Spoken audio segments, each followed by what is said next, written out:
nakutinda ve kuparara heya washa urwere ndufu chasimuka mwariwe mukatirarama mika mwanangu rarama sakana sindiri mupenyu makatirarama mwana wangu rarama iwe nasindiri mupenyu makazviona mwariwe hosha urwere ndufu zasimuka mukatirarama makataura izwi mwari aiwa ndiri mpenyu mwariwe ndiri mupenyu makatirarama mukatirarama iwe mwana wangu nasi ndiri makandiona ndawisirwa pasi nezviri makandibata mukandisimudza mwari mukandishamba makandishamba neropa renyu mwariwe makandichengesawo ndimire munyasha makandishamba neropa renyu mwariwe jesu jesu ndimire munyasha makandiona ndichichema ndarwadziwa ukatinyarara mwana wangu zvichanaka makashandura ukava mfaro ndomaitiro mwariwe ndiri kufara makashandura kuchemakani mwari ndiri kufara mufaro mufaro mufaro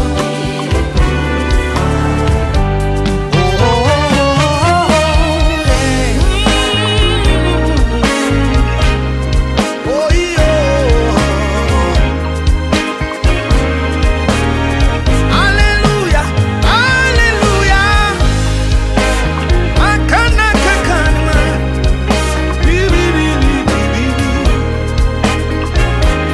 Aiwa nasindiri mupenyu mwariwe ndiri mupenyu mwari munondiraramisa aiwa nasindimire munyasha dzenyu ndimire makandishamba neropa renyu ndishamba neropa munondipa mufaro mwariwe mufara zvangu aiwa mwari ndinotenda aiwa mwari ndinoda kuti muzive makandinakira mwariwe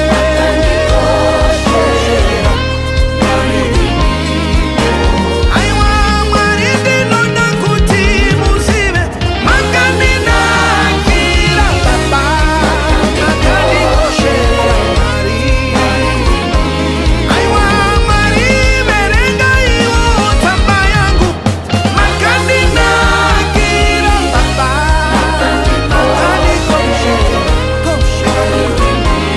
aiwa nasi ndiri mupenyu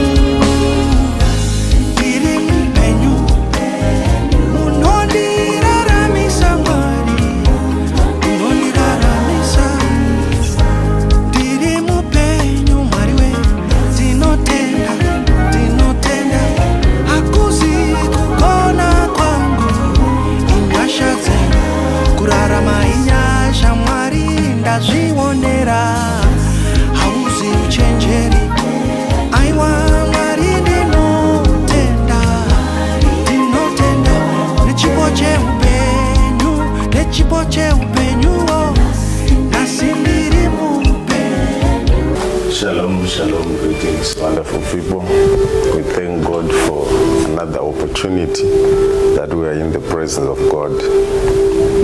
And as we continue talking about the issue of salvation, where we are dwelling much of our time on the father of faith, Abraham, explaining salvation from that far, it must be understood and appreciated that Jesus is the sender of salvation.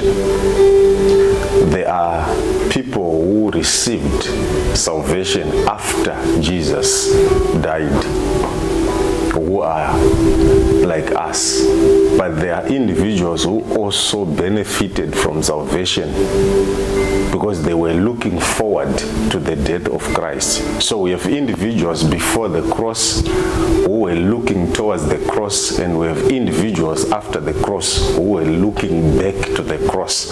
So Jesus had the ability to extend himself both to the past and to the future. So no one will have an excuse of saying, by the time Jesus was born, was crucified, I was already dead. An opportunity to be saved was given, was set in motion for both those who died before his crucifixion and those who were born after Jesus' crucifixion. So that's a mystery which should be understood by all of us. That's why the Bible says before he ascended, he first descended. He's giving an opportunity to those who died before he was crucified and resurrected, an opportunity to receive him. So the people of the old were looking, gazing to the salvation that is to come. And the people after the cross are looking to the salvation that had already happened. So these are mysteries of salvation that we have to delve into, but not today. Today we have to look at the book of Hebrews, chapter number 6. Hebrews chapter number 6, verse number 12. Going down, I think if we can get to verse number 15, we just have something that I want to highlight there. Then we can see what the Lord has for us today. Hebrews chapter number 6, verse number 12. Hebrews chapter number 6, verse number 12. Yes. That you be not slothful, but followers of them who through faith and patience inherit the promise. So you must not be lazy, but you must follow those who through faith and patience inherited the promise. So the qualification of the inheritance of a promise was faith and patience. These are two key things that one must have when it comes to inheriting what the Lord has set in place for you. Verse number 13.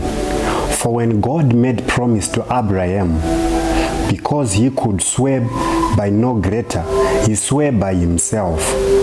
So there is no greater than God. If God is to give you a promise, and in order for him to swear to make sure that you see that he's serious, he has no one to swear to. He swear by himself. That shows you how great this our God is. He doesn't depend on anybody. It is us who depend on him. So whenever he speak a word, he's a God who you find the word back in him. If he is to make a declaration, he swear by himself because he's God. Verse number 14. Saying, surely blessing I will bless thee, and multiplying I will multiply thee.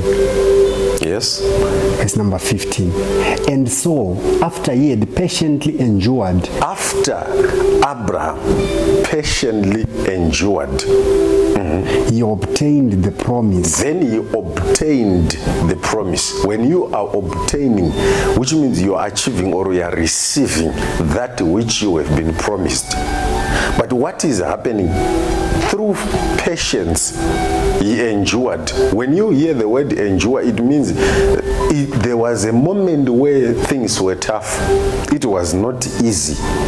But because he was a man who had developed his patience, he was able to stand and to wait on the word of the Lord until he received the promise. Because you find it was a moment where the Lord said to Abraham, leave your parents and go to a place that I will show you. And this land I will give to your children. Those whom you shall give birth to are the ones I will give the promised land. So at this juncture, you will see that Abraham is hoping that he's going to have a child very soon. But if you look from the time he was promised up until the time he had a child, there is a period of almost about 25 years. He was a man patiently and faithfully waiting. How do we know that Abraham was patiently waiting? How do we know that he was a man of faith? You find that as we go on, the Lord would say to Abraham, go out of your tent and look into the heavens, and you shall see the stars of the heavens. If you can count that, so shall you count your children. And immediately the Bible would say, and Abraham would erect an altar, believing God on what God is saying. Every dramatization that the Lord was showing Abraham was believing God for that. Genesis chapter number 22. If we start to read all these scriptures, we won't finish. We just maybe have to highlight them so that people will know where to find them. What's the chapter? Genesis chapter number 22, verse number 17. Yes, so that people will have more time to read on their own. So imagine a man is believing God based on the drama, the symbols that the Lord is showing him. That shows faith in that man. A man who is patiently waiting on the Lord is always believing that it might not be today, but tomorrow something is going to happen in my life. So you find an interesting thing that I want to talk about concerning Abraham. But for now, let's look as if we have forgotten about Abraham. There is a scripture in the book of Matthew, I think chapter number 6 and verse number 30, somewhere there. There is a moment where Jesus said, you are thoughtful so much about what you shall eat and what you shall dress. These are things that you are likely to... Matthew chapter number 6, verse number 31. Therefore, take no thought, saying... Take no thought, saying what? What shall we eat? Or what shall we drink? So there are people that Jesus is preaching to that take no thought. The word take no thought there, it means worry not of what you shall eat or drink. Which means there was a group of people there who were worried about what they shall eat tomorrow, what they shall drink tomorrow. Worry consumed them until a time Jesus felt there is need for me to release a sermon to such a people. And if you don't find grace in the eyes of the Lord, you are likely not to understand why the Lord is saying that. Why would Jesus come and is preaching about worry? Why is he advising people not to worry? If worry has nothing to do with what is going to happen in their lives. But when you hear Jesus encouraging them not to worry, if we bring this to the man Abraham, you are going to likely find out that the reason why people are encouraged not to worry is this. 25 years Abraham is promised of a son, an heir to his inheritance. But what happens to this particular man? What is he going to do in 25 years? If Abraham is to worry,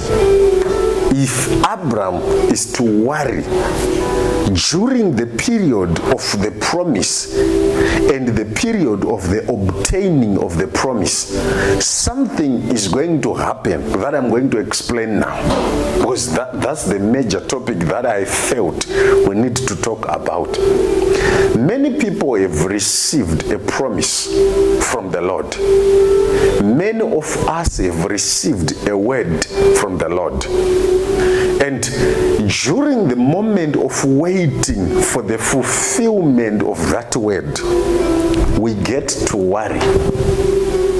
You find people getting worried after the Lord promised them. Either it's a house that the Lord had promised them, whether it's a prophetic word that came, the Lord is promising them a marriage.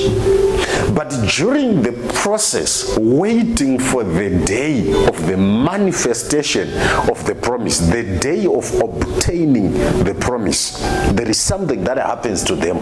When they start to worry, worrying doesn't mean the promise is not going to be fulfilled. Still, the promise is going to be fulfilled. You're going to be married. You're going to have a car. You're going to have money. But by the time you get to that marriage, by the time you get the money, worry could have done something to you which will make you not to enjoy the promise. This is something that someone must listen very carefully.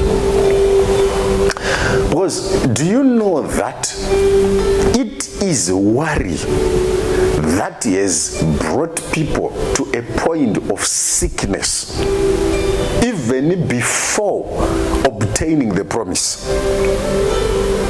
Many people, by the time they get their money, many people, by the time they get their marriages, they are already sick. So they are not going to enjoy the promise. Why are they not going to enjoy the promise? It's because they worried before. They took their time to worry. And during the time of worry developed something in them. When you worry, when you are anxious, what happens to you is your body produces what is called stress hormones. And when stress hormones are released in your body, you are going to start to have stress, and you suffer from stress, which is going to cause a lot of diseases in your body. You find some people have a heart problem. By the time they get into the marriage, they are already sick. They are no longer enjoying the marriage. They are now busy attending to their heart. That's what worry can do. It makes sure by the time you get to the promise, you don't enjoy it. Some people, do you know there are certain things that we have today in people's lives which are a result of worry? To think that there are ulcers in people's bodies that are being treated which could not have been in their body if they never worried. A disease that came into being as a result of worry. A heart problem, a stroke that came upon somebody's body. Imagine if Abraham is to be worried. And when Abraham is worried concerning the birth of a child, it was going to be even difficult for him to have Isaac. No matter God have spoken, there was something which was likely to happen in the body of Abraham so that he is no longer active to give birth to Isaac. Because when you see a man with worry or anxiety, if you go from a scientific perspective, you are going to see that a man with a high level of stress, a high level of worry, there is a law. There are two hormones in your body that are not high at the same time. When stress hormones goes up, the testosterone hormones goes down. When hormones of stress goes down, the testosterone hormones goes up. So once your stress goes up, you are not active as a man sexually. And yet for the promise to be fulfilled, Abraham must be active as a man.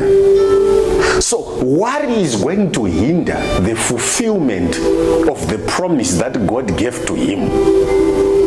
I'm showing you what worry can do to your life.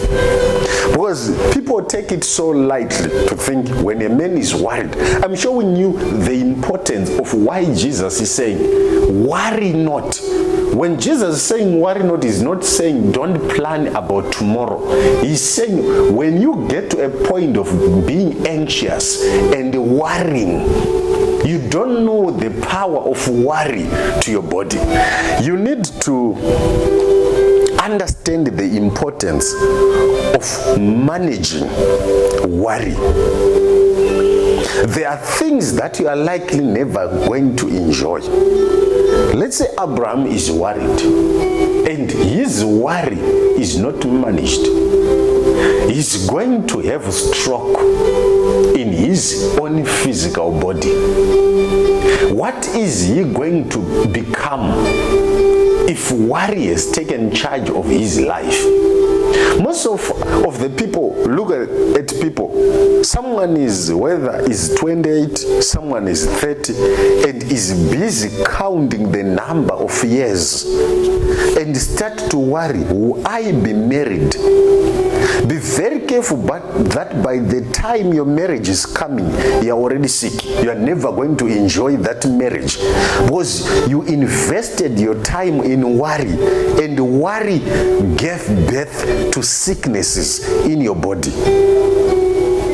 This is something that is very important that one must understand, that in your journey to the promised land, be very careful to develop worry along the way so that by the time you arrive, you don't live long in the promised land. You die prematurely before you enjoy what the Lord promised you.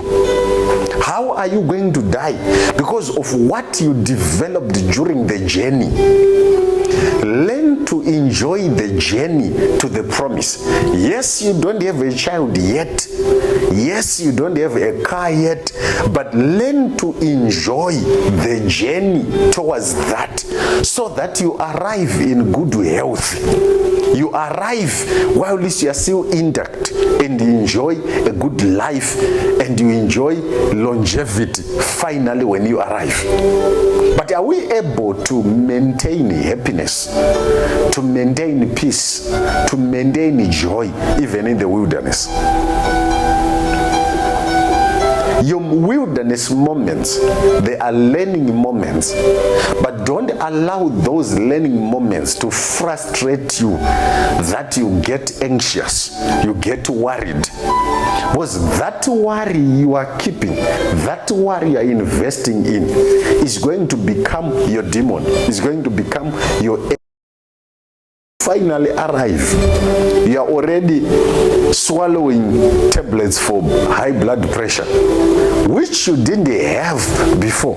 But because you worried along the way long enough, when your worry is long enough, you will find out that what is going to develop out of that worry is a disease. There are so many things that worry can do. If you go and research about this thing, I would even encourage people to go and research to understand about worry. You're going to see that your mental capacity, your reasoning abilities will be low, will be shattered. Even when you arrive in a place of fruitfulness, you're going to make poor decisions because your mind have been affected by worry worry that you developed along the way. So no matter you are going to arrive in a land that have a good economy, by the time you arrive there, is your mind still sober to reason properly and bring about good ideas? When your mind is shattered, no matter the promised land, no matter the good land that you find yourself in, you are not going to produce good results, because your mental faculty is no longer functional. It is no longer reasoning well. It's no longer healthy. You need the mental health. It's important. It helps you even your reasoning to know what I'm about to do, the decisions that I'm about to make. These are not effective. But how do you know that? You should have started by making sure you don't worry. You wait patiently and in faith until you obtain the promise. I'm not saying you must just be seated and just say, okay, the promise is going to come. No. Don't get to a point of developing worry where you now have sleepless nights because you are worried of what tomorrow is going to give to you. Jesus gave an example that the birds of the air, they don't have a field, they don't farm, they don't plant anything, but they don't worry. The grass of the field, they bloom, but in no time they dry out. If the Lord can take care of that, what about you who is in the image of the Lord? Matthew chapter number 6, verse number 30. Wherefore, if God so clothe the grass of the field. If God can clothe the grass of the land, which today is, and tomorrow is to cast into the oven. you see, the grass that is there today, but tomorrow it is going to be casted into the oven. But before it is casted, a grass that is going to live for a day, a particular day, the Lord makes sure in that one day it is clothed.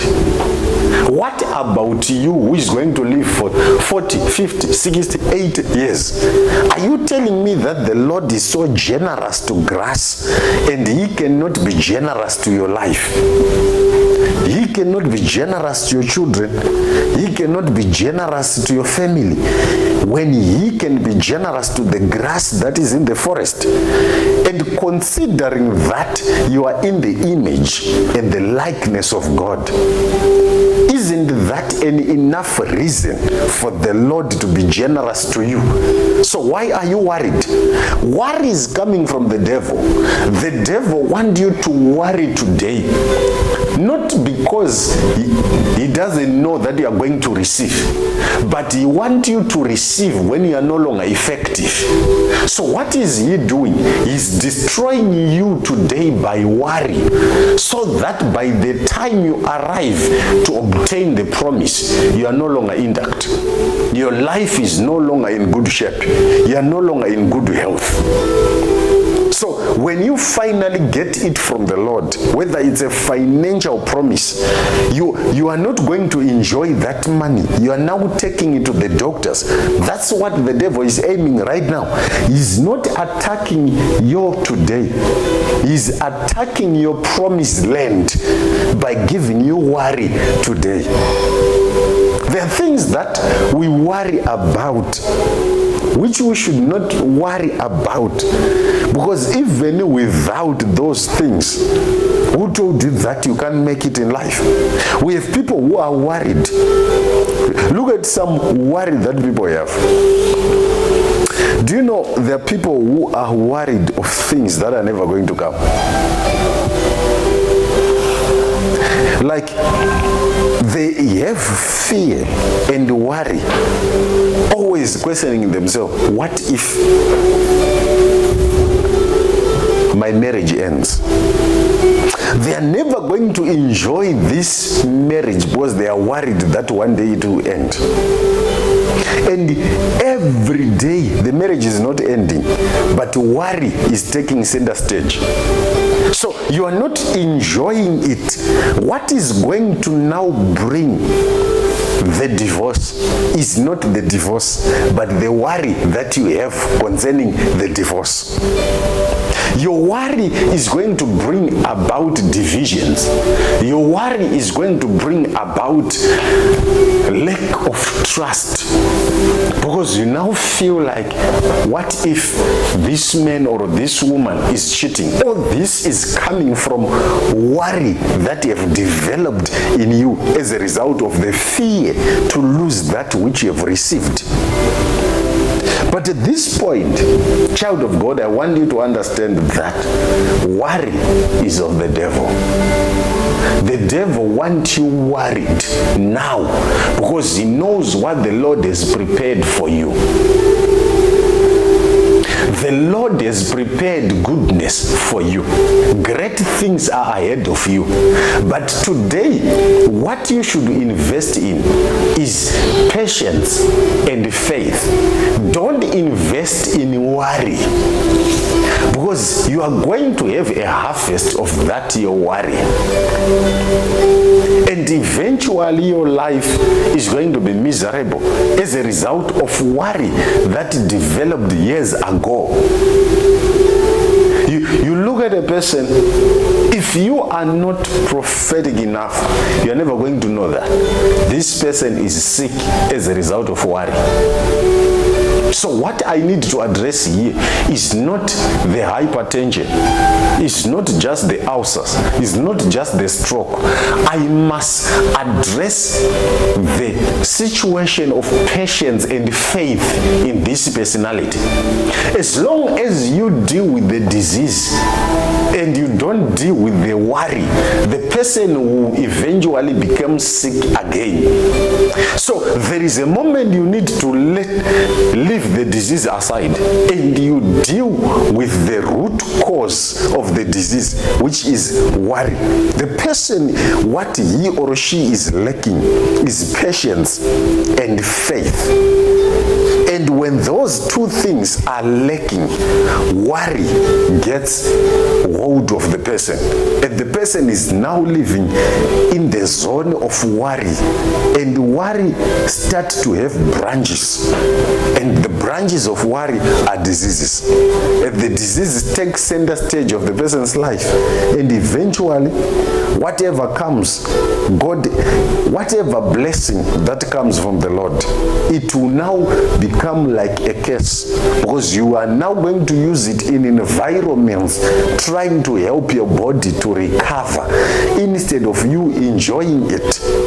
So the man Abraham, 25 years, he was a man of patience and faith, not a man of worry.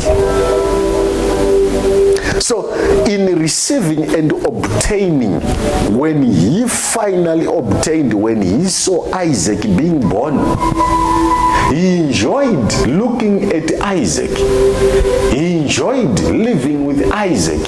He grew up until a time where he felt Isaac now need to marry. You are likely to get to a point where you are going to have Isaac, but you are not going to see Isaac growing up because worry would have consumed you and eventually you die. You are going to leave that Isaac unattended to because of worry. Yet all this while you have been praying for Isaac. You've been waiting for Isaac. You've been fasting for Isaac. But by the time Isaac is born, are you still in good health? Are you still in good shape? So that you witness Isaac growing, walking up and down. Are you going to a point of witnessing Isaac's birth and Isaac's maturity and Isaac growing up to a point of inheriting the promise that you were given as a father? Is that possible in your life, considering the rate of worry that you have so far? Worry must be dealt with, child of God. Replace your worry with enough patience and faith. When you have those two things in your life, you are going to arrive intact. And by the time you get to the promised land, by the time you see the promise, you are going to enjoy it. There is no pain in your body. There is no pain around you. Everything around you is in good shape. So don't allow worry to take charge of your life. Even in the wilderness, learn to enjoy every day. If the Lord gives you manna to eat, why worry about tomorrow when you have manna? So, child of God, what I'm saying is you don't have to worry. Even when you are in the wilderness, don't worry. Believe God and thank God for that particular day that is feeding you. And the same God who fed you today will feed you tomorrow. So stop worrying, child of God. Develop faith and develop patience, waiting for the Lord. Because that which He promised, our God is not a liar. He's not like a man that He can lie. And He's not like Son of Man that He can change. So you are blessed, child of God. We thank God for that. Let you walk in your journey believing that worry is of the devil. Patience and faith is of the Lord. You are blessed.